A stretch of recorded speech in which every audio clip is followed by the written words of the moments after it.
kita mendengarkan dialog-dialog semacam ini. Dan untuk kali ini khususnya adalah diskusi ini diharapkan akan didapatkan simpulan yang tidak harus berada dalam titik temu yang sama, ya. Melainkan ada dua kemungkinan.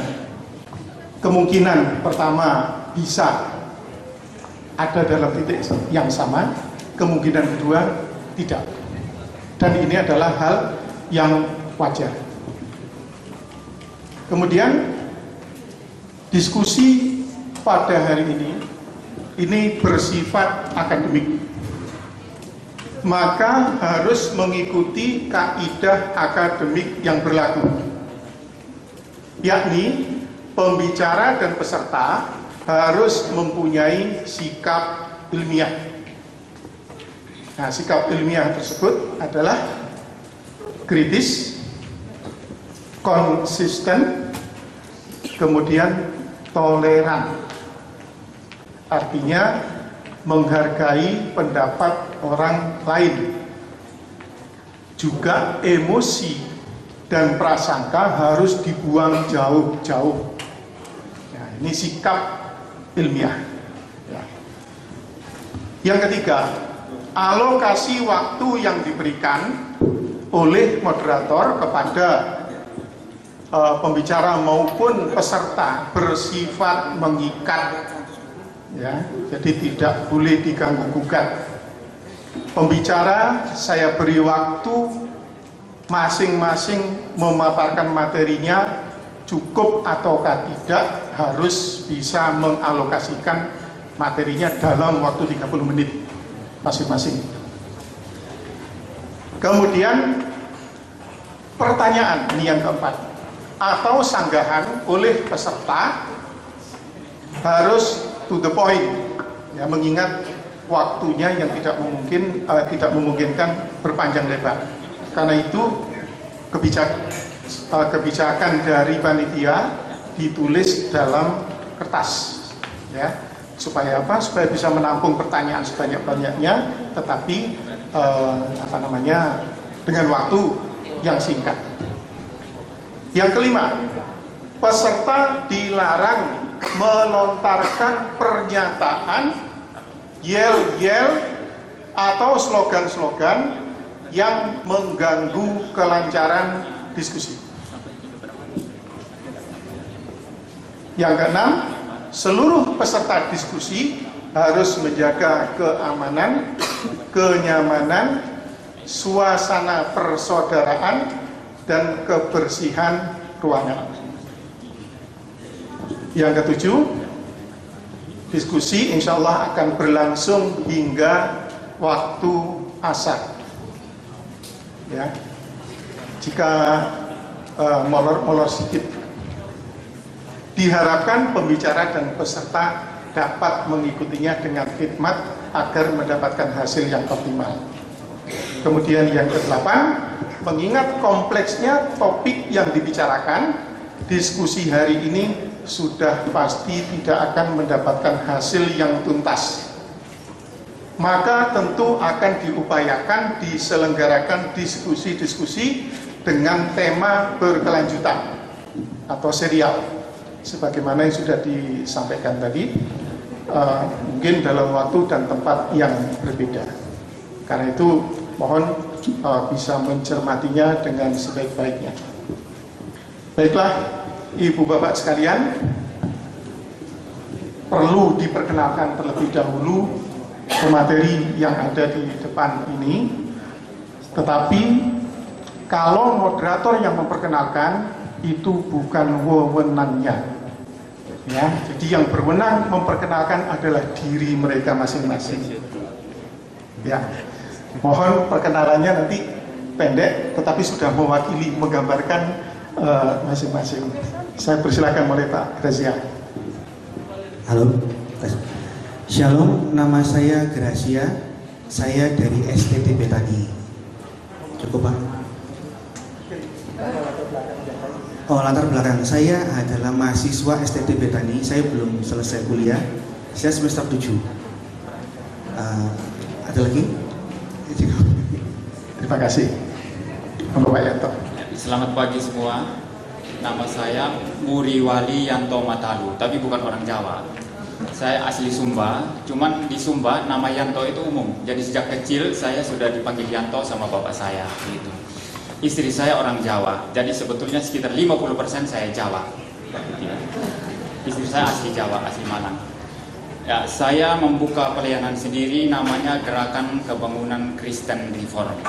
Aktif masih sampai saat ini. Saya kira itu Pak ya yang bisa saya. Terima kasih.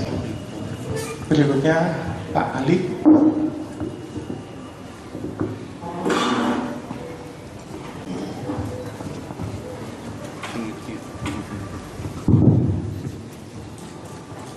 Bismillahirrahmanirrahim. Assalamualaikum warahmatullahi wabarakatuh. Shalom alaikum birahman berharakum. Perkenalkan, nama saya Menachem Ali. Saya sehari-hari sebagai dosen di Fakultas Ilmu Budaya Universitas Airlangga, Surabaya, dan sekaligus sebagai pengurus di Abdullah Wasian Foundation. Mudah-mudahan diskusi kita nanti bisa semakin mencerdaskan kita semua, dan itu adalah harapan kami sebagai panitia. Terima kasih. Berikutnya Pak Kocok. Assalamualaikum warahmatullahi wabarakatuh. Sepertinya saya cukup mengucapkan Assalamualaikum saja. Mungkin ada yang sedikit bertanya atau apa, tapi itu nggak perlu diperdebatkan karena saya menggunakan tafsir. Assalamualaikum itu artinya dengan Allah saya tidak menjadi ancaman bagi Anda siapapun. Jadi orang non Muslim itu tidak perlu khawatir ketika orang Islam mengucapkan Assalamualaikum. Ya ada juga yang Allahumma nitabatu ada juga. Jadi saya menjamin ya keberadaan saya itu tidak mengganggu siapapun. Jadi saya aman untuk siapapun. Sehari-harinya saya, waduh ini saya kok ditanya sehari-harinya nggak punya status lah ya, gitu ya. Saya berangkat dari sebuah kesukaan saja. Saya tidak alumni teologi manapun dan saya tidak dari pondok manapun, tapi berawal dari kesukaan, hobi gitu aja. Itu mungkin yang bisa saya sampaikan. Nama saya sudah ya, Subanti T. Sukoco gitu. Istri saya baru satu, masih cari lagi nih. Nanti kalau ada yang setuju bisa daftar ke istri saya. Anak saya alhamdulillah 2 gitu. Sebelumnya saya mengucapkan terima kasih kepada semua pihak yang tidak bisa saya sebutkan satu persatu. Arimatea, Abdullah Foundation, Mas Torik dan teman-teman mahasiswa. Semoga jasa-jasa Anda itu dicatat Allah sebagai amal soleh. Karena tanpa Anda acara ini tidak bisa tergelar. Itu termasuk Pak Sugeng, terima kasih Pak Sugeng. Begitu juga ada yang tidak hadir, sebetulnya dia sebagai entry point masuknya acara ini, tapi karena ada halangan yaitu Mas Andreas Sahel. Oke, saya kira itu dulu pembukaan dari saya dan saya kembalikan ke moderator Pak Tursul. Ya. Alhamdulillah perkenalan sudah. Saya kira kalau sudah kenal, hati menjadi lebih dekat dan terikat satu dengan yang lain. Ibu Bapak sekalian, nanti akan saya mulai dari pembicara Kristen lebih dulu, kemudian dilanjutkan dengan pembicara Muslim. Ya. Nah, kalau kita lihat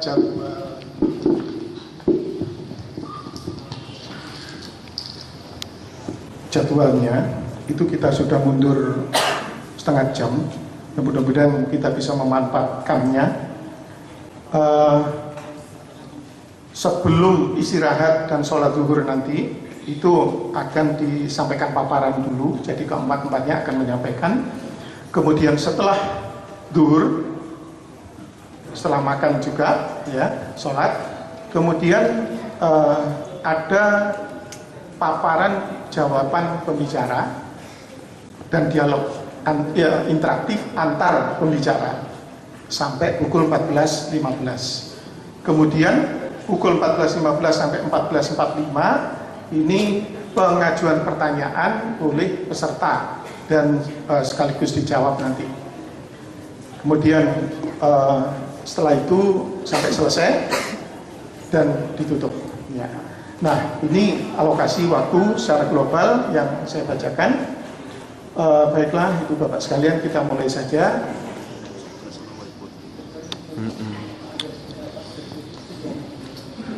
Oh ya. Ya, karena menggunakan LCD proyektor.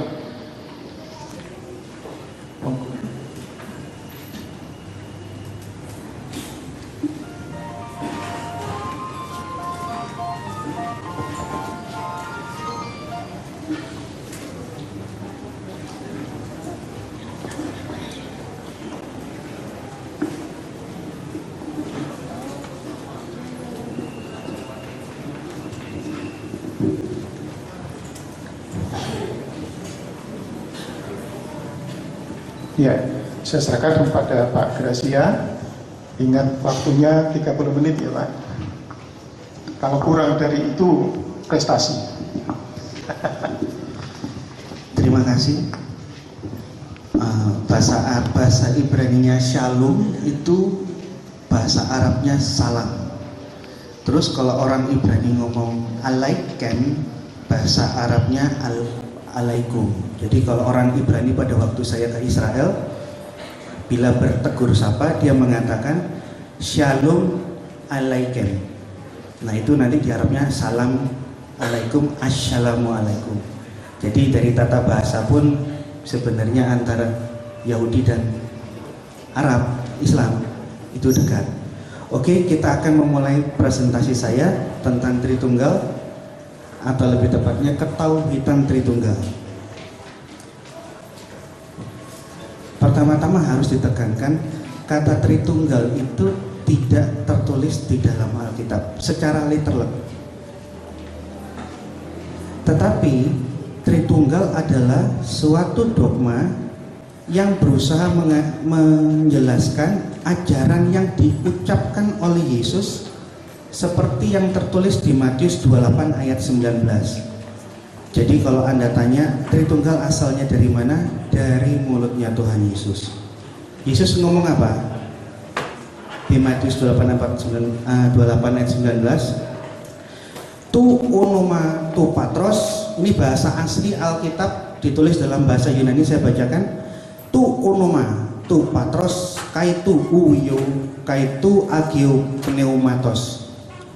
Kalau kita ngomong bahasa Indonesianya, ada sebuah permasalahan tata bahasa yang tidak nampak.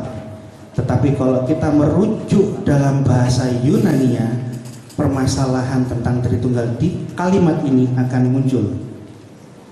Apa arti kata toonoma? Toonoma itu artinya di dalam nama tapi bentuk tunggal. Bentuk jamaknya toonomati. Nah, Yesus berkata, baptiskanlah di dalam satu nama, di dalam satu nama, satu wujud itu ada Bapa, Putra, Roh Kudus. Dan orang-orang Kristen sejak abad pertama mendengarkan kalimat ini dan berusaha menjelaskan. Nah, problem dialog teologis Kristen mengenai Tritunggal pada umumnya disebabkan karena tidak ada pemahaman akan penggunaan religion term, bahasa-bahasa khas agama tersebut tidak saling dipahami. Kita punya bahasa mutasabihat sendiri, bahasa-bahasa permisalan. Islam punya bahasa-bahasa teologis sendiri. Jadi permasalahan ketidakpahaman ini berlarut-larut dan menimbulkan tafsir yang arogan. Kamu ngomong ini artinya begini, bukan itu Pak maksudnya, ini artinya begini, kira-kira semacam itu. Jadi sebelum kita ngomong lebih jauh, saya akan memulai tentang pemahaman tentang istilah itu. Karena begitu kita ngomong Tuhan dan ketuhanan, kita akan masuk ke dalam suatu bahasa yang sama sekali tidak boleh diharafiakan. Itu tegas di dalam agama Kristen. Kita boleh menggunakan mata Allah, tangan Allah menolong, dan segala macam kalimat-kalimat manusia, tetapi penafsiran tentang ayat-ayat itu kepada Allah dan aktivitas kealahan sama sekali kita tolak penafsiran harafiah. Nah, kemudian kesulitan berikutnya karena kita masih menggunakan frame cara pandang kita untuk menilai agama orang. Yang terjadi apa? Kita melakukan aneksasi teologis. Kita misalnya begini, saya pada waktu baca buku-buku Islam, entah Sunni, entah Mu'tazilah, entah Syiah, saya harus menekan hati saya, pikiran saya, demi mengartikannya secara Kristen, secara Katolik, secara ateis, secara Hindu, atau secara apapun agama saya. Saya harus membuka, melihat, biarkan agama itu menjelaskan, dan saya harus memahami dari sudut pandang agama itu. Kalau saya yang beragama lain memahami Islam dari sudut pandang di luar Islam, di situ letak kesalahan pertama. Hal ini berlaku sebaliknya. Islam, Hindu, ateis, agnostik boleh mempelajari Kristen dengan catatan harus sesuai dengan kaidah-kaidah Kristiani. Kemudian contoh pengharafian yang sering terjadi, padahal kita sudah tegaskan antara Allah dan manusia itu mutlak berbeda. Kita tidak mungkin menjelaskan Tuhan dengan bahasa manusia, wong kita manusia. Tetapi pengertian kata itu tidak boleh seharafiah yang kita ucapkan. Kita terbatas, otak kita kecil, kita berusaha menjelaskan, menjabarkan Tuhan yang pencipta kita, yang tidak dibatasi ruang dan waktu.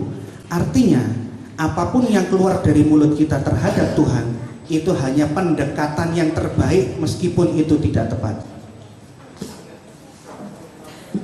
Tritunggal itu ada dua mazhab. Puji Tuhan, saya tanpa suatu kebetulan saya berada di sini dari dua gereja yang memiliki pandangan Tritunggal, dua mazhab yang berbeda. Ada mazhab gereja Barat, contohnya akan diwakili Pak Marianto, dan ada pandangan Tritunggal gereja Timur. Dua macam Tritunggal ini detail penjabarannya berbeda, tetapi untuk menjelaskan suatu maksud yang sama, menjelaskan bahwa Bapa, Putra, dan Roh Kudus itu satu wujud, satu nama. Untuk menjelaskan bahwa Bapa atau Allah dengan Putranya yaitu firman-Nya, dengan Roh Kudus yaitu hayatnya, itu Esa. Bahwa ada zat Allah yang Esa, di dalam zat Allah yang Esa terdapat firman-Nya secara kekal, dan di dalam zat Allah yang Esa ada Roh-Nya. Dan antara zat Allah dan firman-Nya dengan Roh-Nya meskipun berbeda, tetapi semuanya tidak mungkin dipisah-pisahkan, dan ketiganya ini masing-masing kekal tanpa kita tanya Tuhanmu jadi tiga. Enggak. Tuhan satu, zat Allah satu, Esa. Di dalam zat Allah yang Esa ada firman-Nya, anak. Di dalam zat Allah yang Esa ada Roh-Nya, hayat. Jadi tujuan Tritunggal baik gereja Barat dan Timur itu untuk menjelaskan maksud yang sama. Nanti ini kan bisa lihat penjelasan gereja Barat yang bahasanya filosofis dan begitu dogmatis, ciri khas orang-orang Eropa. Sedangkan kita gaya bahasanya berbeda. Di antara Tritunggal, antara zat Allah dengan firman-Nya dan dengan Roh-Nya, tidak ada yang lebih dahulu, tidak ada yang lebih kemudian. Semua serentak sama, kekal, kekal hakiki ya. Kekal hakiki artinya dia tidak berawal. Ada yang kekal arti, artinya contoh saya dan dengan semua ini dulunya tidak ada. Anda ada karena diadakan oleh Allah. Tapi sekali Anda diadakan, Anda akan berada dalam eksistensi yang kekal. Entah Anda nanti di akhirat akan masuk surga atau masuk neraka, eksistensi kita kekal. Surga diciptakan Allah tapi pernah tidak ada, akhirnya ada. Sekali surga diadakan, keberadaannya ini kekal. Jadi yang saya maksud di sini, Allah itu kekal hakiki, bukan kekal arti. Antara masing-masing zat Allah dan firman dan anak tidak ada yang lebih mulia, ini pangkatnya lebih tinggi, yang ini pangkatnya lebih rendah. Meskipun kita tahu pasti zat Allah bukan firman Allah, zat Allah bukan hayatnya Allah, tetapi tidak mungkin zat Allah berada dalam kondisi tanpa firman-Nya. Itu kafir menurut kami orang-orang Kristen. Ada zat Allah kekal tetapi tanpa rohnya. Loh, apa mungkin Gusti Allah makhluk? Jadi Tritunggal tidak boleh dihilangkan salah satu. Ketiganya mutlak ada, sehingga gambaran kita tentang Tuhan itu sama sekali utuh dan tidak cacat. Nah, misalnya perbedaan-perbedaan ini paralelisasi ya, bahwa perbedaan antara penjelasan gereja timur dengan gereja barat itu mungkin paralel meskipun tidak sama persis antara pandangan Asaria dengan Maturidi. Jadi ada perbedaan cara pandang, ada perbedaan penjelasan, tetapi untuk menuju maksud yang sama. Sekarang kita ngomong monoteisme Kristen, itu sumbernya dari mana toh? Apakah Yesus itu ujuk-ujuk mengajarkan Tritunggal itu di luar konteks Yahudi? Anda salah besar. Yesus firman yang nuzul menjadi manusia, dia lahir besar di mana? Di Palestina. Dia terikat oleh budaya setempat, budaya Yahudi. Monoteisme Yahudi merupakan sumber dari Yudaisme. Sekarang Anda mungkin bertanya, Pak, jumlahnya Tuhannya orang Kristen ada berapa? Cuma kan serentak jawab satu.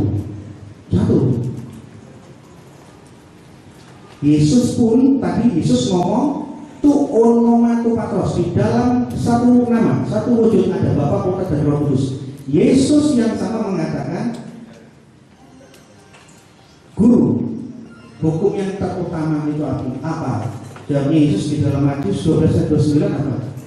Hukum yang terutama adalah Shema Yisrael Adonai Eloheinu Adonai Echad. Dengarlah wahai orang Israel, Tuhan itu Allah kita, Tuhan itu Esa. Jadi Tritunggal tidak keluar dari keesaan atau monoteisme Yudaisme. Tritunggal yang diajarkan Yesus tidak pernah mengajarkan Gusti Allah itu wonten pinten, tetapi Gusti Allah itu bagaimana. Kalau kita ngomong Gusti Allah berapa, nggak usah Anda. Kita orang Kristen sudah pasti akan menolak. Contohnya ini, saya bawakan bukunya mana ya? Ketinggalan, maaf. Bukunya Gereja Mormon. Mormon itu gereja yang muncul di abad ke-20 di Amerika. Gerejanya sekarang sudah diizinkan masuk. Dia baru muncul tidak sampai 100 tahun. Dia mengajarkan Tritunggal itu 3 Allah yang berbeda. Tidak usah jenengan kafir-kafirkan.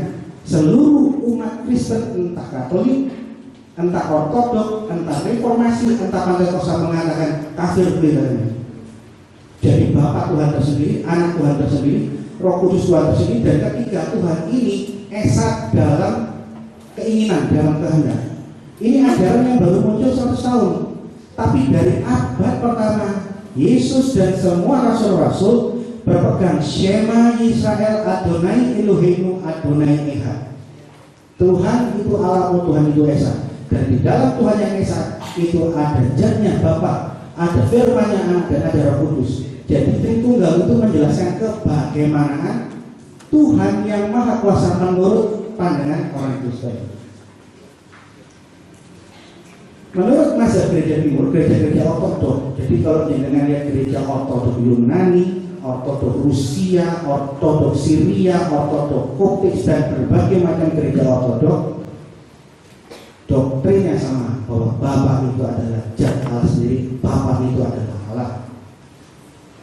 Contohnya ini ayat, kamu mengerjakan pekerjaan Bapamu sendiri. Jawab mereka, kami tidak dilahirkan dari zina Bapa kami satu, yaitu Allah. Ini contoh ayat berikutnya. Jika aku memuliakan diriku sendiri, maka kemuliaanku sendiri tidak ada artinya. Bapakulah yang memuliakan aku. Tentang siapa kamu berkata, Dia adalah Allah kami. Bapa adalah Allah.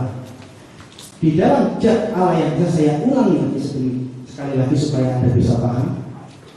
berdiam secara kekal firman-Nya anak dan rohnya, roh kudusnya. Ayatnya jelas. Jika Allah adalah Bapamu, kamu akan mengasihi aku sebab aku keluar dan datang daripada Allah.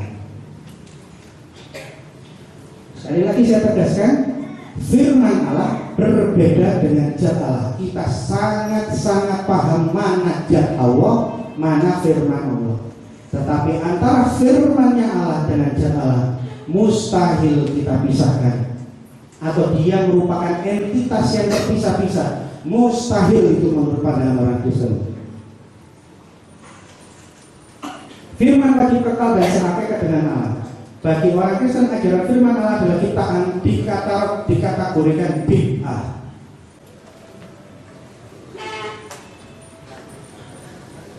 Roh Kudus, rohnya Allah itu sendiri.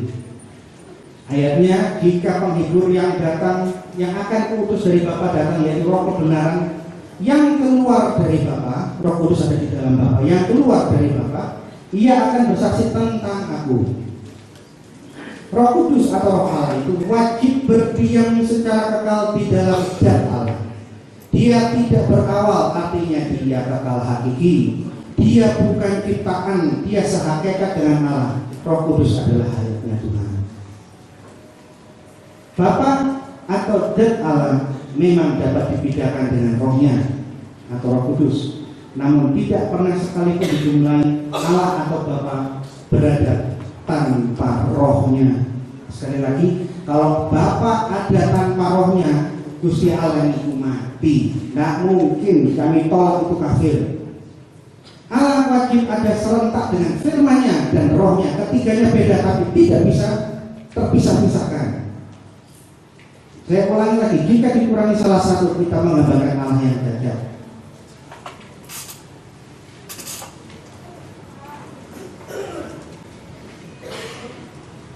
Nah, untuk lebih mudahnya memahami Tritunggal, bahwa di dalam esensi Allah itu di dalam esensi Allah ada pluralisme, ada banyak dinamika di dalam zat Allah yang tunggal. Itu paralelisasinya dengan ilmu kalam. Bahwa di dalam zat Allah yang esa memiliki 20 sifat. 20 sifat itu melekat berada di dalam zat Allah. Tentunya ini kelompok yang bukan Mu'tazilah, Salafiyah, itu kelompok-kelompok yang menolak ilmu kalam. Buku-buku tentang yang menolak ilmu kalam ini saya ada bisa bawa kamus bid'ah. Dia mengatakan Syalbani, fitnah terbesar di umat Islam adalah ilmu kalam. Dia mengkategorikan Asy'ariyah dan Maturidiyah itu bid'ah. Terus di dalam websitenya kesesatan ilmu kalam, tulisannya siapa, saya ada dokumentasinya di sini. Saya tidak ngomong masalah itu karena cara pandang dia dengan saya berbeda. Cara pandang kami yang mirip, meskipun ada perbedaan antara Islam dengan Kristen, yaitu dengan kelompok Asy'ariyah atau Maturidi. Jadi saya tampilkan bahwa Islam Asy'ariyah atau Maturidiyah yang mungkin ada paralelisasi kesamaan pandang terhadap kita orang-orang Kristen. Saya kasih pertanyaan, apakah Allah adalah sifat-sifatnya? Tidak. Sifat-sifat Allah kekal, apakah itu Allah? Bukan. Apakah Allah dapat dibedakan dengan sifatnya? Bisa. Apakah sifat-sifat ini dari satu sama lain? Artinya ini, antara sifat yang satu dengan sifat yang lain itu adalah sinonim. Al-iradah adalah sinonimnya al-kalam? Bukan. Secara definisi mutlak beda. Al-hayat, al-iradah, al-kalam, al-baka secara definisi mutlak berbeda. Sekarang pertanyaannya, apakah masing-masing keperbedaan ini kekal? Al-iradah kekal? Kekal. Al-kalam kekal? Kekal. Al-hayat kekal? Kekal. Allah kekal? Kekal. Allah sengaja sifatnya sama, beda, dapat dibedakan tapi tidak terpisahkan, kan begitu. Maka pertanyaannya, Gusti Allah itu wonten pintar, kan kira-kira begitu. Ada dua jawaban. Pada waktu Asy'ari mengajarkan ilmu kalamnya, di dalam dunia Islam ada pertentangan, dan kita harus akui fakta sejarah itu. Jika Anda menjawab ada 21 yang kekal, maka Anda memiliki cara pandang seperti Ibnu Rusyd. Ibnu Rusyd nulis buku Tahafudz al-Tahafudz, dan fotokopiannya Tahafudz al-Tahafudz saya sudah bagikan kemarin di Surabaya. Ibnu Rusyd melawan Al-Ghazali dan menolak cara pandang Asy'ariyah. Gara-gara Al-Ghazali nulis Tahafudz al-Tahafudz, Tahafudz al-Falasifah, akhirnya Ibnu Rusyd tersinggung dan dia mengatakan, kamulah yang tahafudz, yang rancu, yang bodoh. Dan di dalam tulisannya Tahafudz al-Tahafudz yang kemarin saya sudah bagikan di Universitas Muhammadiyah Surabaya, buku itu tidak ada di Indonesia, belum diterjemahkan. Saya dapat PDF-nya. Kalau ada yang kepingin baca Tahafudz al-Tahafudz, silakan, saya akan kopikan di sini. Dia mengatakan, jika cara pandangnya Ibnu Rusyd, ahli filsafat besar Islam dari Spanyol, jika ada dua hal yang mutlak berbeda dan dua hal ini bukan sinonim, sedangkan kedua hal ini kekal, maka ada dua yang kekal. Maka Ibnu Rusyd mempertanyakan, Allah apakah al-kalam atau al-kalam itu Allah? Bukan. Allah kekal. Kalam kekal. Ada dua yang kekal. Karena dua ini mutlak berbeda. Ini cara pandangnya Ibnu Rusyd. Tapi kalau Anda jawab satu, maka Anda cara pandangnya sama dengan kami. Adanya pluralitas di dalam zat Allah tidak akan pernah membagi-bagi Allah menjadi berapa bagian. Allah itu mutlak tunggal. Tetapi di dalam Allah, dari Allah ada firman-Nya dan ada rohnya. Wajar. Jadi kalau orang Kristen mengajarkan Tritunggal, Asy'ariyah mengajarkan 21 tapi tetap tunggal, tidak ada 21 yang kekal berbeda-beda. Kami orang Kristen bisa memahami bahwa Tritunggal Tauhid, 21 tunggal pun Tauhid. Jadi ada dua cara pandang dan Anda bisa mengikuti perbedaan usul pertarungan tafsir usuluddin di dalam dunia Islam. Saya punya buku-bukunya, Mbak.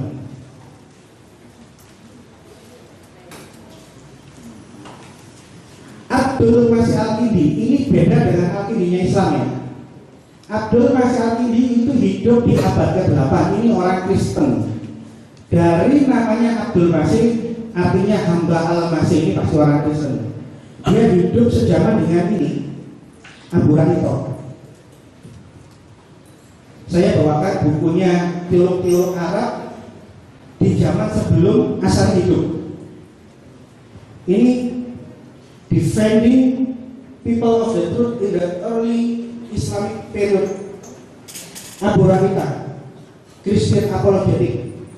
Dia menjelaskan Tritunggal dan segala macamnya, lahirnya tahun 700. Dan Abdul Masih Al-Kindi, pendeta Kristen, menjelaskan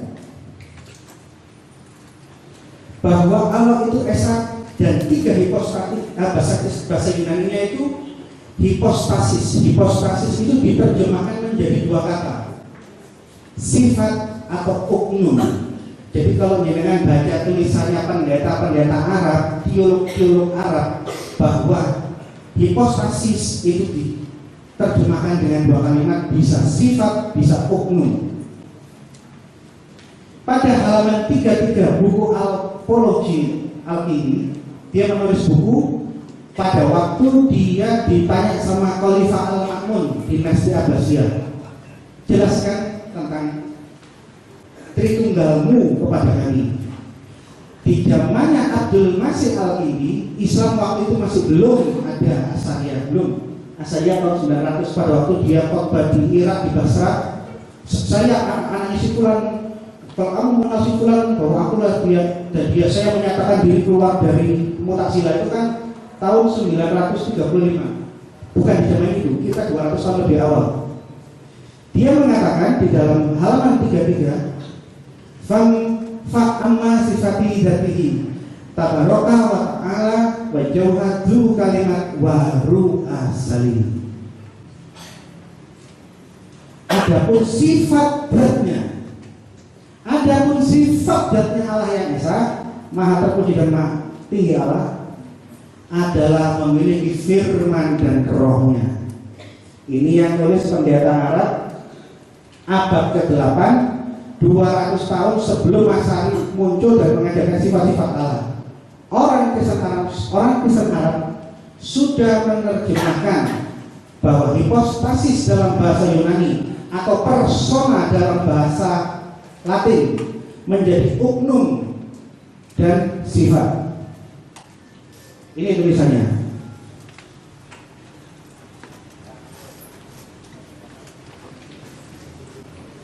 Bisa dibaca. Saya ini ngomong gini bisa bahasa Arab, saya nggak bisa. Jadi saya itu tanya sama teman ini kayak video, saya nggak isi. Saya nggak bisa bahasa Arab. Dengan segala kerendahan hati dan kejujuran, saya tidak bisa baca Arab. Tapi kalau Anda baca yang tanpa harokat ini, saya rasa dengan semua jauh lebih pandai, lebih memahami bahasa Arab dari saya. Kemudian pada halaman 35 buku yang sama, buku Apologi Al-Kindi yang ditulis di zaman Al-Ma'mun, Abdul Masih Al-Kindi mengajarkan apa? Anlaha wahidu kalimat wahro fi zalati aqolin ummatu bidabiha.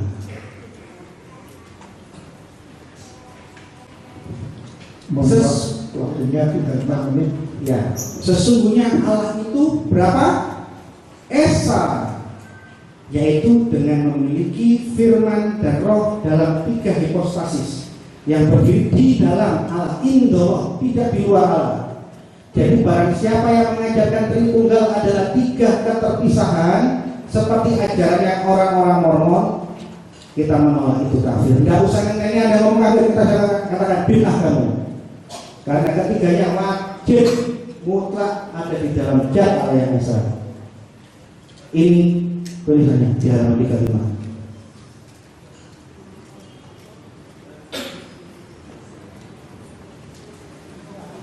Nah, penjelasan kami dari Gereja Timur memang agak berbeda.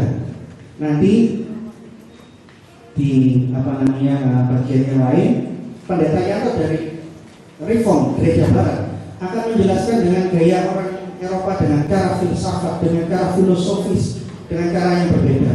Nah, kesenjangan budaya macam inilah yang harusnya kita jembatani. Jadi jika ada yang tidak paham tentang Tritunggal, bukan berarti Tritunggal itu adalah sesat atau ajaran kafir, bukan. Hanya pendekatan metode antara Gereja Barat dengan Gereja Timur kita harus akui beda. Nanti pendetanya akan menjelaskan di mana cara-cara penyajiannya itu benar-benar berbeda. Tapi untuk menjelaskan hal yang sama, Bapa dan Anak dan Roh Kudus ketiganya beda. Zat Allah beda dengan firman-Nya, beda dengan Roh Kudus. Tetapi ketiganya esa, tidak bisa dipisahkan. Di mana ada zat Allah, di situ harus ada firman dan rohnya. Sampai di sini saya rasa Anda bisa memahami. Ya, cukup sekian penjelasan kami. Terima kasih Pak Grazia. Ini lebih cepat 4 menit. Mohon ya Bang, saya silakan. Oh begitu, silang ya. Pak Squadro, saya silakan.